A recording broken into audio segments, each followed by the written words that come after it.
Fala pessoal do canal Tech! Equilibrar custo-benefício é uma das piores coisas possíveis. Afinal, para cada punhado de reais que o preço de um aparelho desce, alguma coisa dele acaba cortada ou diminuída. Bom, nesse caso temos aqui o LG K10 novo. Ele traz a proposta de ter um bom custo-benefício e mira no público mais jovem. Então, será que deu certo? Confira agora a nossa análise completa. No passado chamamos um LG da série K de 2016 carinhosamente de sabonete de vidro, afinal seu design parecia muito comum.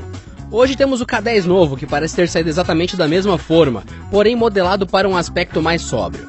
Contando com design arredondado e bordas mais interessantes, temos o K10 novo como uma versão estética e ergonomicamente melhor que os antecessores, apresentando acabamento metalizado na moldura e preservando acabamento 2.5D frontal. Ele é leve, em 138 gramas e 8 mm de espessura mostra um peso bem distribuído, sendo sua pegada agradável, justificando muito bem o corpo arredondado com seu manuseio confortável. Uma desambiguação: não temos um leitor de digitais no aparelho. Esse botão na traseira pode parecer, mas não é um leitor. Ele é apenas um botão traseiro para bloqueio e desbloqueio do celular. É exatamente como a LG fez em vários modelos, só que dessa vez dá a impressão de que há leitura de digitais. Equipado com o chipset MediaTek MT6750, temos um aparelho com CPU octa-core de 1.5 GHz, GPU Mali T860, 2 GB de RAM, 32 GB de armazenamento interno, Bluetooth 4.1, Wi-Fi BGN e suporte Dual-SIM 4G. Durante nossos testes, a versão do Android no modelo era 7.0 no GA.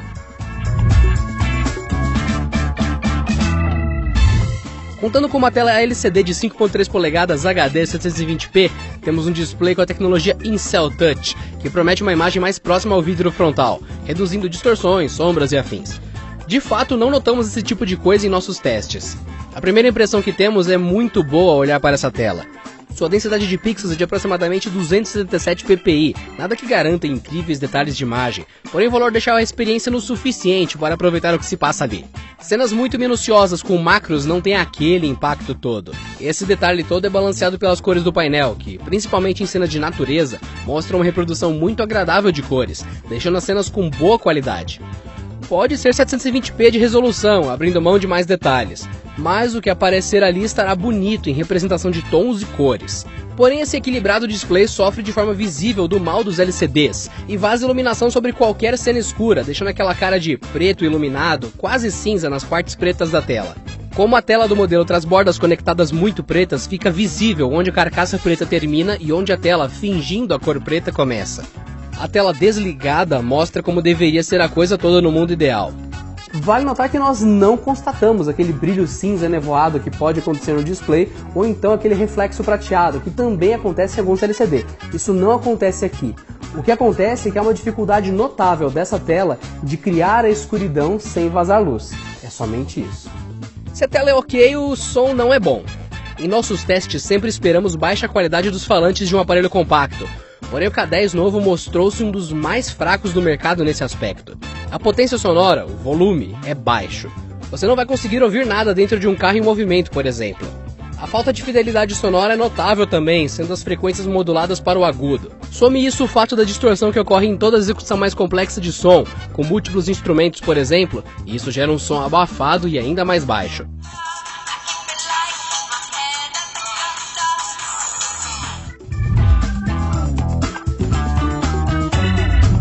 Ao iniciar o aparelho, temos a serviço do usuário as modificações de painel, menus de configuração e uma quantidade considerável de apps pré-instalados da LG.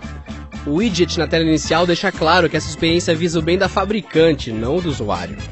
Como sempre dizemos, mudanças na interface do Android são bem ruins na maioria esmagadora dos casos, e quase sempre entregam recursos repetidos de baixa qualidade ao usuário, e isso também acontece no K10 novo. Se o modelo contasse com Android de verdade, ou padrão, seria bem melhor e mais agradável usar o aparelho, sem a interface poluída e nada prática da LG. Com o desafio de processamento menor ao rodar tudo em 720p, sobra uma folga e tanto para o processador. Em geral, descer a resolução dos games e aplicativos faz tudo rodar com mais folga em qualquer máquina, e notamos isso no K10 novo. Durante nossos testes, notamos que games muito gordos, como The Trail e outros títulos de alta complexidade, conseguiram rodar de forma até que agradável. Para o intermediário, podemos dizer que o tempo de load, aqueles segundos para o jogo começar a funcionar de fato, existe, e acontecem algumas perdas de frame nessa etapa. Porém, no tempo seguinte acontece uma experiência estável e há viabilidade de aproveitar os títulos. Dessa forma, a LG K10 novo fica com a anotação de valente pelos testes que ele passou aqui no Canaltech. Ele roda alguns títulos de peso da Play Store, mas é claro, ele é intermediário, então ele acaba sentindo isso. Ele perde alguns frames, em alguns games apresenta uma lentidão ou então alguns problemas de execução. Claro, ele é intermediário. Mas na boa parte dos casos, ele consegue sim até levar a tarefa e deixar jogável alguns títulos. É meio difícil colocar isso em palavras, dizer uma coisa abstrata como ele é bom, mas nem tanto. Então por isso mesmo, segue agora nosso teste de benchmark que nós sempre fazemos com os aparelhos aqui do Canaltech. Confira os resultados do K10 novo nos benchmarks.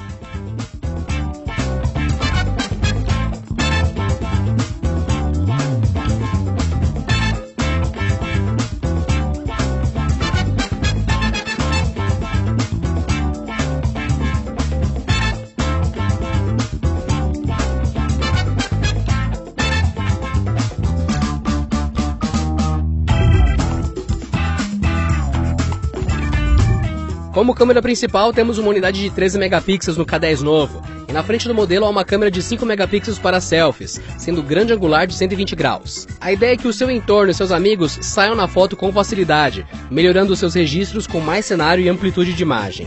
O que temos nela? Desempenho interessante sob luz ideal, praia, ambientes externos durante o dia, e nessas situações com cores ok e registro de detalhes dentro dos 5 megapixels prometidos. O modo angular dela faz uma boa diferença, criando em 120 graus um efeito semi-panorâmico, com aquele efeito de horizonte se iniciando. Interessante para momentos onde é preciso ter mais amplitude na foto. As fotos da câmera traseira também mandam bem, apesar de não contarem com o benefício de mais amplitude quando desejado.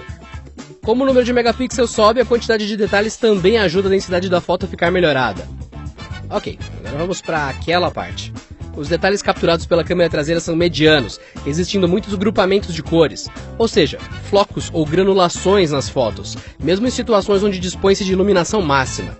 Esses grãos de cor ocorrem principalmente em tons parecidos, como o céu ou folhagens, dando a impressão de que o pós-processamento da câmera une vários tons de verde num só, ou mesmo azul, roxo, etc. Assim cria-se a impressão de que pequenas poças de cor deram micromanchas na foto. Em cenas escuras, com passagem de luz por algum ponto, as fotos ficam terríveis, mostrando um efeito leitoso sobre a foto. Nessas situações, o tempo de captura também fica elevadíssimo, ajudando em nada uma câmera que não dispõe de estabilização ótica. Mais um detalhe, existe um efeito de neblina sobre as fotos com luz em ambientes internos, como se a iluminação artificial rebatesse no assunto da imagem e contaminasse o espectro luminoso que a câmera vê. Anotaram tudo? Bom, isso foi nossa descrição das fotos da traseira, de 13 megapixels. O problema aumenta um pouco na frontal de 5 megapixels, principal chamariz do produto, segundo a publicidade sobre ele. Como era de se esperar, pelo menor tamanho as fotos frontais ficam inferiores, deixando muito mais evidente tudo o que dissemos sobre o sensor traseiro. Ou seja, bolhas de cor e ruído. Em ambientes internos com iluminação média, as fotos sofrem ainda mais. Essa câmera pode ter ângulo aberto, mas foi projetada para a praia pelo visto, onde há luz de sobra. Vai notar uma coisa interessante. Os locais onde essas câmeras funcionam bem, com muita iluminação, não apresentam problemas para o K10. Alguns aparelhos têm problema de flare ou ofuscamento nesses ambientes muito iluminados, e isso não é o caso dele. Ele se dá bem nesses ambientes. Novamente, parece que ele foi desenhado para usar a fotografia dele na praia, mesmo ele não sendo a prova d'água. Normalmente o vídeo é parte complementar da câmera e pronto, frames animados, mais ou menos na qualidade em que pode-se ter de fotos com aquele smartphone. Não é isso que ocorre com o aparelho. O vídeo produzido por ele é bem ruim. O padrão de captura é a qualidade HD 720p, porém nos menus existe a opção Full HD. Mesmo nesse modo, parece que os vídeos ainda estão em 720p, porém esticados para 1080p. Curioso é que o site oficial diz: resolução da filmadora principal, 720p HD. As imagens capturadas são mais escuras do que deveriam e o nível de detalhes é bem ruim, como se houvesse muita compressão sobre o arquivo final do vídeo. Movendo o modelo, temos uma bateria de apenas 2.700 mAh. Dizemos apenas, pois a versão mais power do K10 tem uma bateria de 4.400 mAh. Dito isso, colocamos esses 2.700 mAh para trabalhar, fazendo a tela HD do modelo exibir em brilho máximo e streaming contínuo via Wi-Fi sempre, como costumamos fazer. O resultado foi que cada hora de uso descarregou 15% da bateria, um valor interessante para um aparelho intermediário. Dessa forma fica evidente que em uso normal chega-se ao final do dia, porém usuários mais ativos e que gostam de games podem precisar de uma carga pela tarde ou logo no início da noite. Na hora de carregar temos um adaptador de tomada de apenas 850 mAh, capaz de carregar o aparelho completamente em quase 3 horas de conexão na tomada. Tempo bem alto para 2017. Fizemos a experiência de conectar o modelo num carregador de mais mAh, porém não notamos ganhos de velocidade considerável.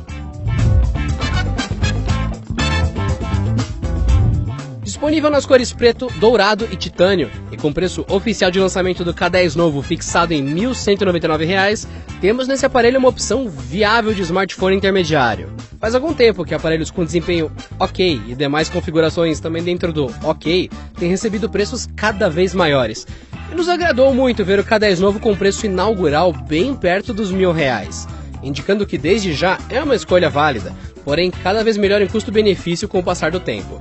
O K10 novo da LG não é nem de longe um high-end ou está livre de problemas. Tanto é que nós falamos de muitos deles aqui no review agora.